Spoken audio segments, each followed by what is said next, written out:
Hello guys, আজ আমি নিয়ে আসলাম গ্যামা ঘাসের উপকারিতা ও চাষ পদ্ধতি নিয়ে।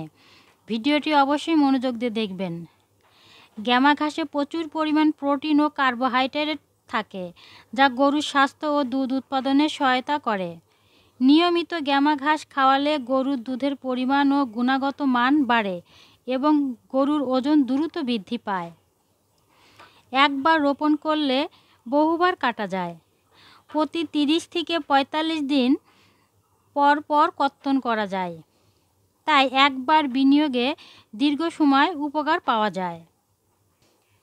গ্যামা ঘাসের চাষের খরচ কম এবং প্রাকৃতিকভাবে বেড়ে ওঠে, ফলে পশুখাদ্যর খরচ অনেক কমে যায়।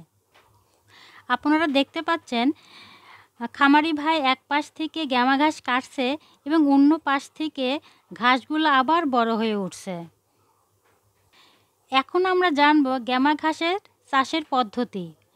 উঁচু বা মাঝারি উঁচু জমি নির্বাচন করুন। জমি ভালোভাবে চাষ দিয়ে মাটি ঝুরঝুরে করতে হবে।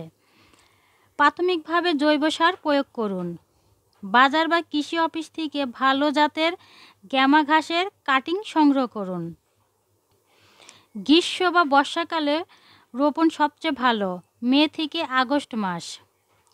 কাটিংগুলো 45 ডিগ্রি করে মাটিতে পুঁতে দিন। সারি থেকে সারির দূরত্ব 2 ফুট, গাছ থেকে গাছের দূরত্ব 1 ফুট।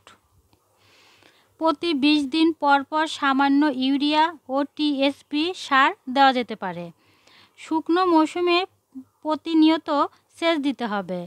রোপণের 60 থেকে 75 দিন পর প্রথম কর্তন করা যায়। পরবর্তীতে 30 থেকে 45 দিন পর পর কর্তন করা যায়।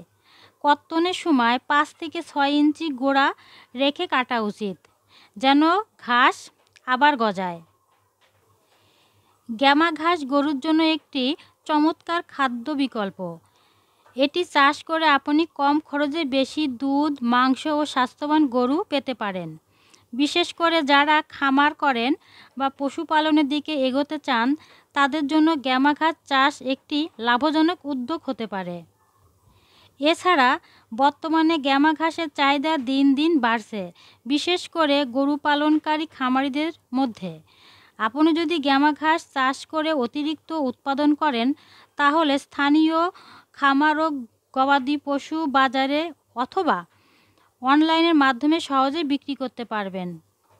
বিশুদ্ধ সবুজ ঘাস হিসাবে গ্যামা ঘাস খামারিদের মধ্যে দ্রুত জনপ্রিয়তা পাচ্ছে, তাই এটি হতে পারে আপনার জন্য একটি লাভজনক কৃষিভিত্তিক ব্যবসার সুযোগ। ভিডিওটি ভালো লাগলে সাবস্ক্রাইব করবেন। ধন্যবাদ।